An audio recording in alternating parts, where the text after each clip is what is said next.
to share something with you. That might put me in a very negative light, yeah. Relationships are not my forte. See if someone grabbed up my wife or something completely different ballgame. I'll walk away from here, and this has been like a therapy session.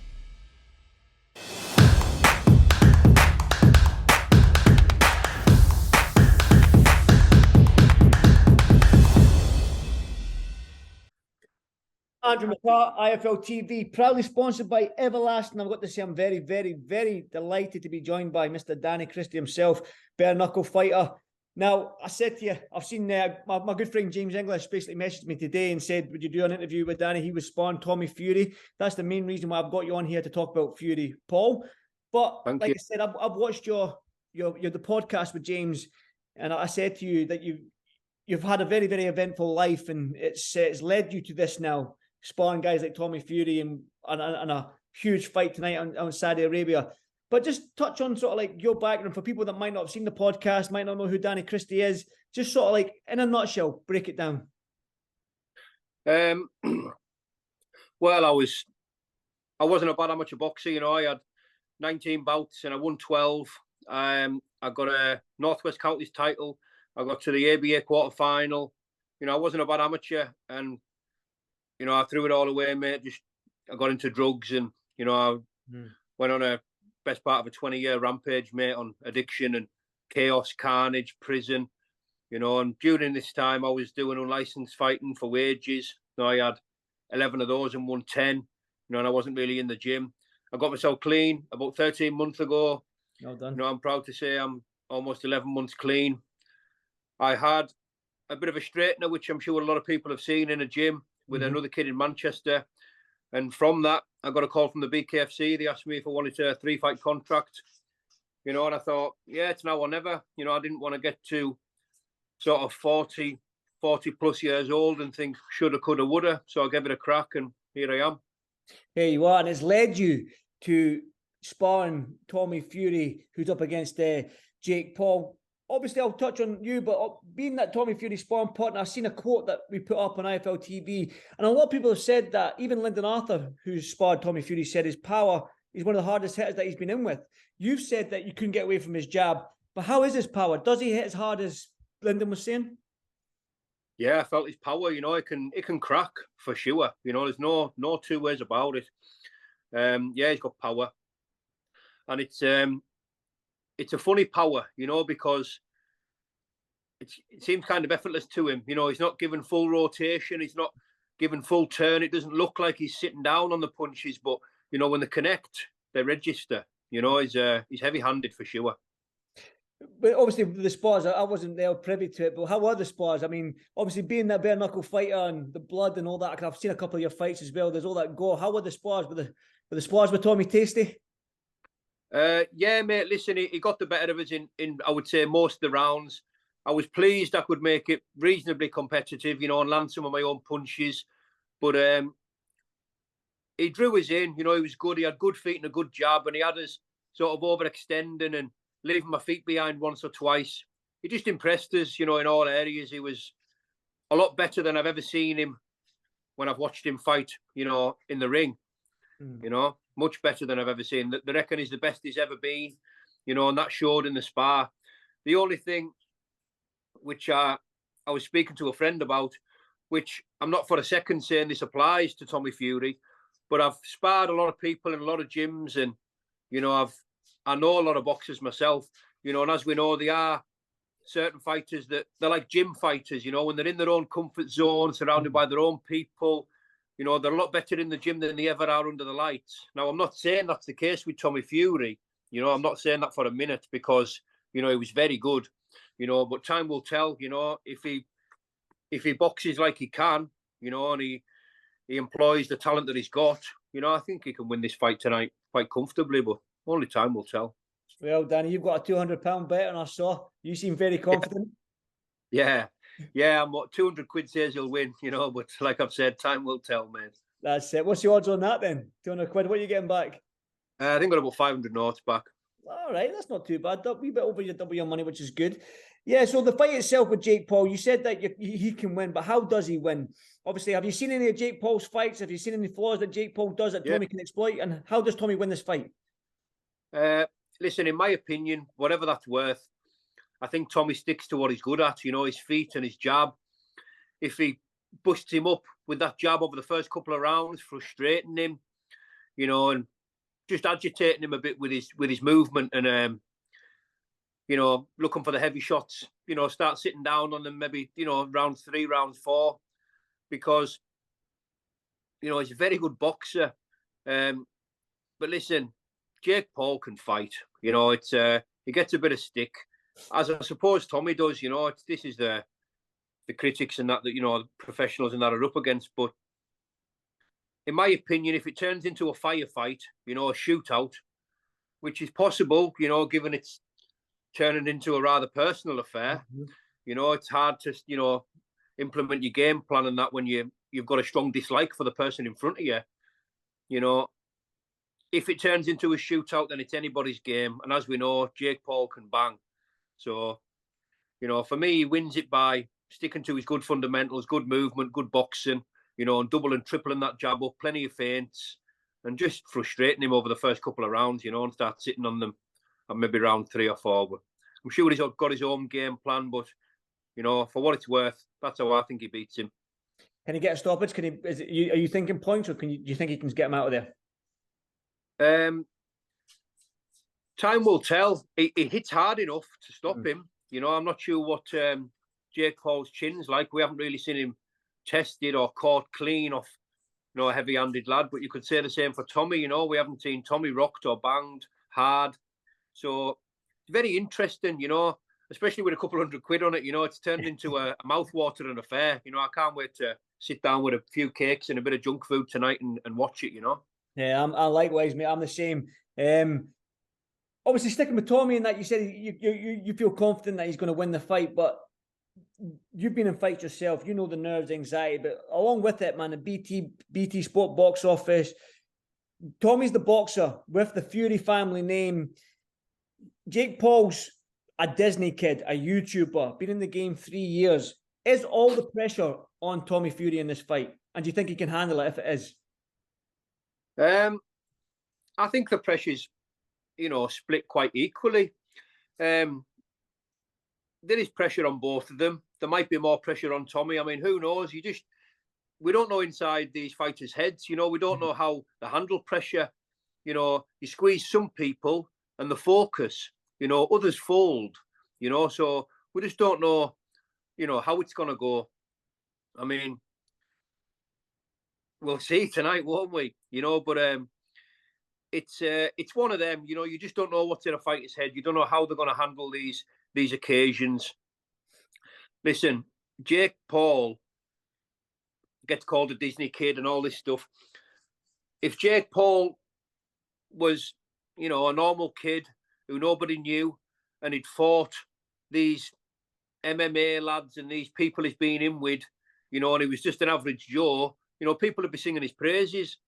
But, you know, this is just the critics and that you're up against. In my opinion, the lad can definitely fight. He's a big puncher, you know, and Tommy can box. You know, he's a good boxer and he's got power.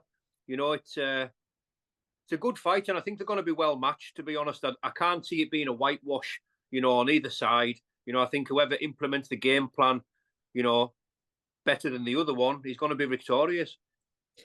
I mean, isn't it an intriguing fight, man? I'm normally, obviously, I'm a purist, man. I love my boxing, and I love when it's the elite of the elite. Like the Gervonta Davis and Ryan Garcia fight excites me because it's a mega fight. But this fight's intrigued me in the sense that you do have the different contrast. You've got like Jake Paul, who's doing all the right things so far, and who he's fought. He's knocked out Woodley. He's dropped Anderson Silva, albeit MMA fighters and probably a little bit going on in age. And then you've got Tommy Fury, relatively unknown. It's been a lot made of the combined records of his 8 opponents that he's faced. I think 20 odd wins and an over 300 losses or whatever it may be. So there is that sort of element where it is the unknown. Do you know what I mean? Yeah. I think that's what's intriguing about this fight. Absolutely, yeah. You know, and let's have it right. You know, Tommy's a young kid. He's a baby in boxing terms. He's a prospect. And, you know, this is how it goes. You know, these prospects and that, the type of opposition that Tommy's faced are, you know, the type of boxers that you are fed early on in your career, you know, as a prospect. That's just how it is. You know, it's not like Tommy's doing anything that nobody else has done. You know, it's that's just how it is in boxing. You know, but I will say, Jake Paul probably sells a fight better than anybody out there at present. I mean, they've got what? They've got a combined record of about what, 12, 13 fights? Yeah, 12, 13 fights. Yeah. The headliner has shown that above, you know, McCART and Jack. You know what I mean? So it speaks for itself, you know, the market value that Jake Paul's got. And, you know, there could be very good dance partners, you know, we'll maybe get a rerun, depending on how it goes. You know, it's a brilliant thing about boxing, mate. You never know what you're going to get, you know. That's where my excitement lies, you know. It's the unpredictability of boxing, you know, can never be underestimated. Yes, that one punch can change everything. Like that Mike Tyson said, everyone's got a game plan until they get punched in the mouth. So yes, that's one of them. I mean, like I said, it's an intriguing fight. It's on tonight. This interview will be up very, very shortly. I'm going to fire this up ASAP because obviously the fight is in a few hours. But just touching on yourself then, Danny, obviously bare-knuckle fighter, undefeated bare-knuckle fighter. Obviously you've got a contract with BKFC.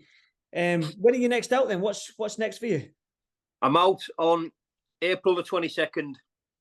The venue's, you know, yet to be confirmed.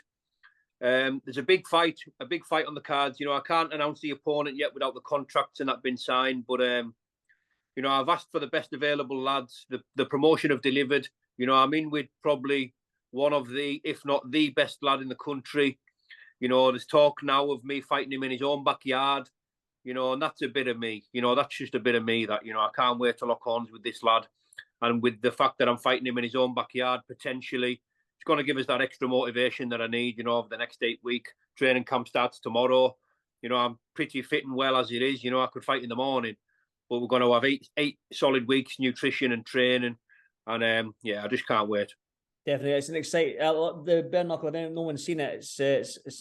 It's unique. It's actually a square circle, as in a circle ring, isn't it? So it's you can't really hide in the corners or get stuck in the corners. But for you, obviously, you mentioned there, and I've seen, like I said to you, I've seen your podcast with James English, that you mentioned that you went on a 20-year rampage. Yeah. In an ideal world where if you could go back again, would you have liked to have went through the amateur route and probably put the gloves on professionally and aim for that world title? Yeah, it's a funny one, mate. I've just been speaking about this earlier. You know, I don't regret anything. You know, I've no time for regrets. And, you know, I'm accepted by my loved ones and by myself, you know, for the person that I am today, not for the person who I think I should be or who others think I should be. You know, we can't go back in time. However, you know, if I could go back, you know, I would change things, you know. I don't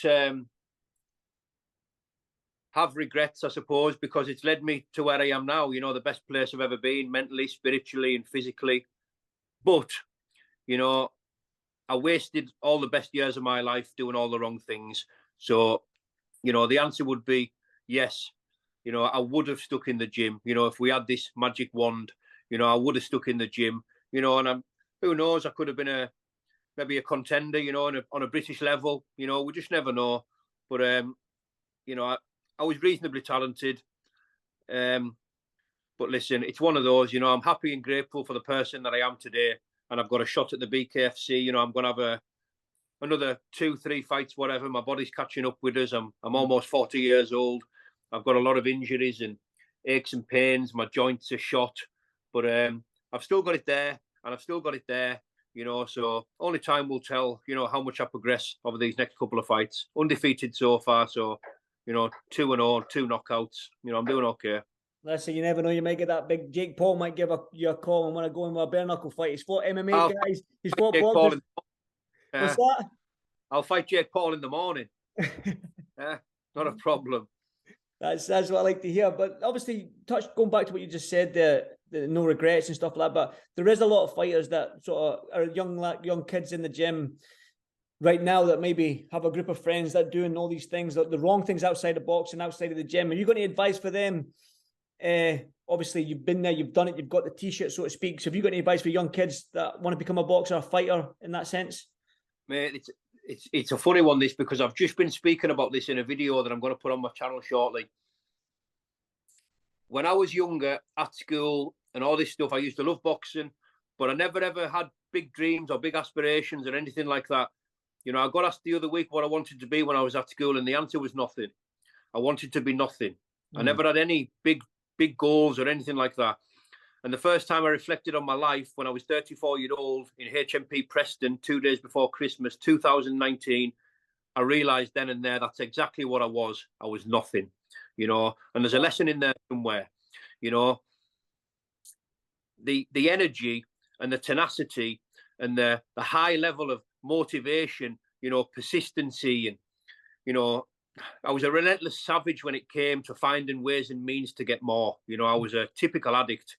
If I'd have used all them attributes, you know, and put them into let's say a boxing career or, you know, a positive avenue of life, you know, I'm certain, you know, without uncertainty, I could have been anything I wanted to be, you know, given that skill set that I used while I was using. So my advice would be, you know, aim big. You know what I mean? Shoot for the stars. You know, don't let anybody tell you that you can't be something, because I'm certain, you know, if I could go back, I could have been anything that I wanted to be. You know what I mean? There's not a doubt in my mind I could have achieved anything, especially, you know, if I used the attributes that I used when I was using. You know, there's no two ways about it. You know, don't let anybody tell you that you can't do something. At the end of the day, it's about belief. You know what I mean? If you have a strong belief and a desire to be something and you're going to work hard towards it, you know, you'll get it. You know what I mean? You will get it. You'll get to wherever you want to be. You know, it's just a matter of how bad you want it. Danny, honestly, I could listen to your story and all that. It reminds me of myself a little bit growing up, and obviously I'm 40 years old, and sort of like listening to you, I can always see bits of what I was like when I was a kid growing up, and the mistakes that I made. And obviously I've not told my story yet. James has asked me to go on the podcast a good few times, but I'm reluctant to do it. So, yeah, I do employ, if you've not seen your podcast with James English, man, I can sit here and talk all day about fighting, bare-knuckle fighting, boxing, MMA, whatever you want to talk about, I can sit here and talk to you all day about it. And I love somebody that's went from the lowest to the lows, and now they're where they want to be in life. So respect to you there, brother. Do much respect there. Like I said, yeah, I can talk about boxing all day with you, fighting, and you've got an amazing story. And maybe tomorrow, if you're about, get your reaction to the fight, if that's okay. That's cool, mate. You've got my number now, mate. So yeah, drop me a message if you know. I want to see that 500 quid if he wins. I want to see the. Likewise, brother. Yeah, listen, of course. Danny, enjoy the fight tonight, and I'll give you a bell tomorrow and get a reaction from you if that's all right, brother. So stick in, my man. Bye-bye for now. Danny, cheers now. Bye-bye.